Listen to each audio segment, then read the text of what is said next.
Assalamualaikum student of class 1, how are you all? I hope that all of you are fine and safe at your home और आप अपनी पढ़ाई जो है वो दिल लगा कर रहे होंगे। जैसा कि आपको पता है हमने अपनी इंग्लिश का यूनिट नंबर 1 कंप्लीट कर लिया है। So today we are going to start our sub unit जिसका नेम है माई कैट। अच्छा, आप में से किस किस ने घर में एक पेट एनिमल रखा हुआ है? तो ये स्टोरी भी जो है वो एक पेट एनिमल के बारे में है, यानी कि एक कैट के बारे में। ठीक है, सो इसकी रीडिंग स्टार्ट करने से पहले हम क्या करेंगे, आज की डेट मेंशन कर देंगे पेज पे। तो आज क्या है, मेरे साथ लिखें डेट 17/3/21। ठीक है, चलें अब हम इसकी रीडिंग स्टार्ट करने लगे हैं, पर उससे भी पहले we have to do one more work, that is to read words to know. यानी कि ये जो 4 वर्ड्स हैं हम पहले इनकी रीडिंग करेंगे कि इनका क्या मतलब होता है और उसके बाद अपने सब टॉपिक की। तो देखें, फर्स्ट वर्ड है हमारा CATCH, कैच। क्या वर्ड है ये? Catch. To take and hold something that is moving, ऐसी किसी चीज़ को पकड़ना जो कि चल रही हो, यानी चलती हुई चीज़ को पकड़ने के लिए हम क्या कहते हैं? कैच। जैसे कि हम कहते हैं ना, catch the ball, catch the football. तो वो चीज़ जब वो मूव कर रही होती है, हवा में चल रही होती है, तो उसको हम पकड़ते हैं, इसलिए हम उसके लिए कैच का वर्ड यूज़ करते हैं। सेकेंड वर्ड है हमारा FUR, फर। क्या वर्ड है ये? फर। द सॉफ्ट थिक हेयर, नरम मुलायम बाल, that covers the body of animal, जो कि किसी जानवर की बॉडी को कवर करते हैं, जैसे हम उसकी खाल भी कह सकते हैं। ठीक है, थर्ड वर्ड है HUNT, हंट्स। क्या वर्ड है ये? हंट। देखते हैं हंट का क्या मतलब है। चेजेस, चेजेस का मतलब होता है किसी का पीछा करना। अदर एनिमल फॉर फूड, यानी खाने के लिए किसी जानवर का पीछा करना, उसे हम क्या बोलते हैं? हंट्स। नेक्स्ट वर्ड है हमारा SMAR, स्मार्ट, TER, टर, smarter. Cleaner and tidier, more intelligent, साफ़ सुथरा, या उसके लिए हम बहुत ही ज़हीन का वर्ड भी इस्तेमाल करते हैं। तो स्टूडेंट, हमने वर्ड सुनो की रीडिंग कर ली, अब हम करने लगे हैं अपने सब यूनिट की reading.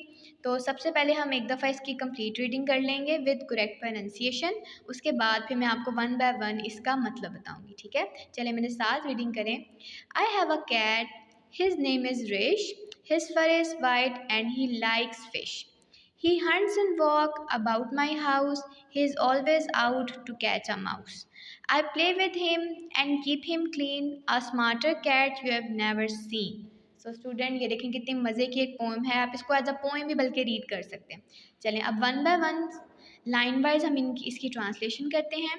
I have a cat, मेरे पास एक बिल्ली है। हिज नेम इज़ रिश, उस कैट का क्या नेम है? Rish, RISH, Rish. His fur is white, उसकी जो खाल है वो कौन से कलर की है? सफ़ेद। ही लाइक्स फिश, और कैट को क्या पसंद है स्टूडेंट? फिश। किस किस को पसंद है?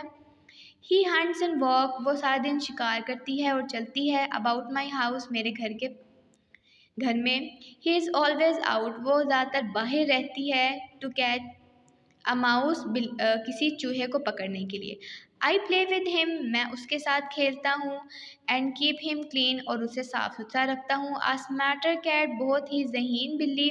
यू हैव नेवर सीन, जिसको आपने कभी नहीं देखा होगा। यानी कि जो उसकी बिल्ली है, वो बॉय क्या कह रहा है कि मेरी जो कैट है वो इतनी इंटेलिजेंट है कि ऐसी कैट आपने कहीं नहीं देखी। तो है ना स्टूडेंट इंटरेस्टिंग पोएम। तो आपने सबसे पहले क्या करना है, इसकी रीडिंग करनी है अच्छे तरीके से, स्पेलिंग के साथ सारे वर्ड्स को आपने रीड करना है, जितने भी ऐसे वर्ड हैं जो आपको पढ़ने नहीं आते। ठीक है, इन सबको आपने अच्छे तरीके से रीड करना है। उसके बाद अब हम इसकी एक्सरसाइज सॉल्व करने जा रहे हैं on page number 10।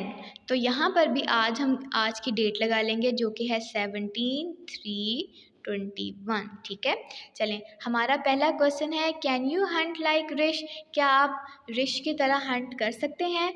Find the words, इन वर्ड्स को फाइंड करें। They are all in the poem, the letters are jumbled, वो कह रहे हैं ये जो वर्ड्स यहाँ पे लिखे हुए हैं ना, इनके ये सारे लेटर्स आगे पीछे किए हुए हैं, आपने इनसे करेक्ट वर्ड बनाना है।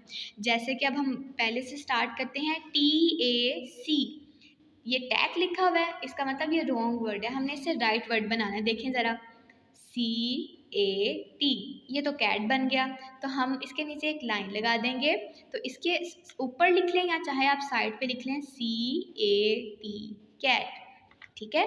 सेकंड देखें RUF, ये तो कोई वर्ड नहीं होता, तो चलिए हम इससे सही वाला वर्ड बनाते हैं FUR, फर। क्या बन गया ये? FUR, फर। फर हमने पढ़ा था ना, और कैट की फर कौन से कलर की थी? वाइट कलर की। चलें अब नेक्स्ट हम देखते हैं SHIF, शिफ। शिफ तो कोई वर्ड नहीं होता, चलें इससे अब हम सही वाला वर्ड बनाते हैं FISH। क्या बन गया ये स्टूडेंट? फिश। Very good. लिखें इसके आगे FISH, fish. Class 1 neat hand writing में लिखना है आपने। नेक्स्ट देखें USHOE, इससे हम बनाने जा रहे हैं HOUSE। क्या बन गया भला ये? हाउस। हाउस किसे कहते हैं? घर को। तो लिखें इसके ऊपर HOUSE, हाउस। ठीक है। चलें अब नेक्स्ट है हमारे पास USOME। ये क्या बना? ये तो हमें हमसे पढ़ा भी नहीं जा रहा। चलें देखते हैं इससे हमारा कौन सा वर्ड बनेगा। MOUSE, क्या बना भला? Mouse. Very good. MOUSE, mouse. और माउस का क्या मतलब है? चूहा। और चूहे को कौन खाता है? कैट। देखिए नेक्स्ट है हमारे पास YALP, तो येल्प। येल्प तो कोई वर्ड नहीं होता, चलिए इससे हम सही वाला वर्ड बनाते हैं PLAY, play. PLAY, play. Play का क्या मतलब है? खेलना। ठीक है।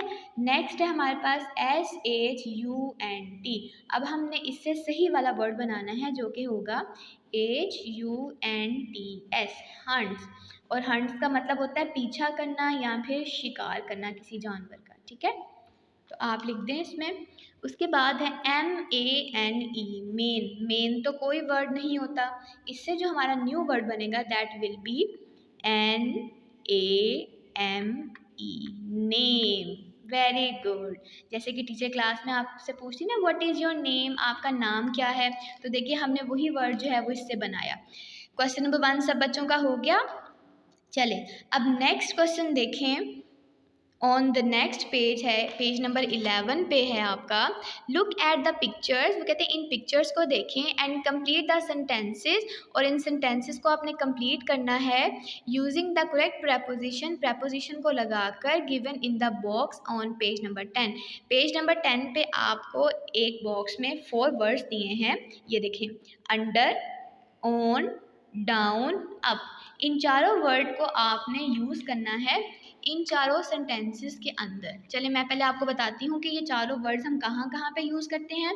पहला वर्ड है हमारा अंडर। अंडर का मतलब होता है नीचे, यानी अगर हम किसी चीज़ के नीचे है ना, जैसे कि हम छोटे बच्चे अक्सर चेयर के नीचे चले जाते हैं, टेबल के, बेड के, तो उसके लिए हम उसको बताने के लिए हम अंडर का वर्ड यूज़ करेंगे। मतलब अगर आप किसी चीज़ के नीचे हैं ना, उसके लिए हम क्या लिखेंगे? अंडर। ऑन, ऑन का मतलब होता है ऊपर, यानी अगर आप किसी चीज़ के ऊपर बैठे हुए, like on the table, table के ऊपर बैठे हुए हैं, ऑन द बेड, बेड के ऊपर बैठे हुए हैं, तो उसके लिए हम क्या वर्ड यूज़ करेंगे? प्रेपोजिशन यूज़ करेंगे ऑन, यानी किसी चीज़ के ऊपर। डाउन कहते हैं नीचे की तरफ, जैसे कि कोई चीज़ नीचे की तरफ आ रही हो ना, तो हम उसके लिए डाउन का वर्ड यूज़ करते हैं। जैसे कि जब आप बॉल जो है वो किसी अपने फ्रेंड की तरफ फेंकते हैं तो वो पहले ऊपर जाती है, उसके बाद नीचे को आ रही होती है ना, फॉलिंग डाउन, नीचे की तरफ आ रही होती है, तो उसके लिए हम डाउन प्रेपोजिशन यूज़ करते हैं। फिर है अप। अप का मतलब होता है ऊपर, यानी ऊपर की तरफ। फॉर एग्जाम्पल जैसे आप काइट जो है वो उड़ाते हो ना, तो वो ऊपर की तरफ जा रही होती है ना, यानी अप इन द एयर, हवा में ऊपर की तरफ जा रही होती है, तो उसके लिए हम क्या यूज़ करते हैं? अप। चलें अब हम इन 4 सेंटेंसेस को रीड करते हैं और देखते हैं कि इनमें हमने कौन कौन सा प्रेपोजिशन जो है वो लगाना है। देखें अनवर इज़ डैश द लोग। अनवर जो है वो देखें इस लकड़ी के टुकड़े के ऊपर बैठा हुआ है ना, और ऊपर बैठने के लिए मैंने आपको कौन सा प्रेपोजिशन बताया था? सोचें, ऑन। तो हम यहाँ पे क्या लिख देंगे? ऑन, यानी ऊपर। Anwar is on the log, Anwar जो है वो लॉग के ऊपर बैठा हुआ है। चलें अब यहाँ पे देखें जो अनवर है वो दरख्त पे चढ़ रहा है ना, दरख्त पे ऊपर की तरफ चढ़ रहा है, तो यहाँ पे हम क्या होगा? Anwar is climbing dash the tree. और ऊपर चढ़ने के लिए या ऊपर की तरफ के लिए मैंने कौन सा आपको प्रपोजिशन बताया था? अप। कौन सा बताया था? UP up. तो हमारा सेंटेंस बन गया Anwar is climbing up the tree. Anwar जो है वो दरख्त पर चढ़ रहा है। थर्ड देखें, the leave is falling dash. इस पिक्चर में आपको क्या लग रहा है कि लीव ऊपर की तरफ आ रहा है कि नीचे की तरफ आ रहा है? जी ये देखिए उसकी डायरेक्शन कहाँ है? नीचे की तरफ, यानी कि वो नीचे की तरफ गिर रहा है। तो नीचे की तरफ आने के लिए मैंने कौन सा प्रेपोजिशन स्टूडेंट आपको बताया था? Down, DOWN, down. The leave is falling down, पत्ता नीचे को गिर रहा है। फोर्थ में देखें, the ant is dash the leaf. अब मुझे बताइए जो चूंटी है वो पत्ते की किस पोजीशन पे है? ऊपर है या नीचे है? देखें वो पत्ते से ढकी हुई है ना, बिल्कुल उसके नीचे है। तो जब कोई चीज़ किसी चीज़ के नीचे बिल्कुल नीचे होती है तो उसके लिए हम कौन सा प्रेपोजिशन यूज़ करते हैं स्टूडेंट? अंडर। कौन सा? अंडर। स्पेलिंग देखें इसके, UNDER, under. The ant is under the leaf, चूंटी पत्ते के नीचे है। तो क्लास 1 यहाँ तक हमने अपना आज का काम जो है वो कंप्लीट कर लिया है। होप आपको इसकी अच्छी तरीके से समझ आ गई होगी, प्रेपोजिशंस की भी। और ये जो हमने जंबल वर्ड्स किए हैं, सबसे पहले आपने रीडिंग करनी है अच्छे तरीके से और उसके बाद अपनी एक्सरसाइज सॉल्व करके याद करनी है। तो student till then take care, अल्लाह हाफिज़।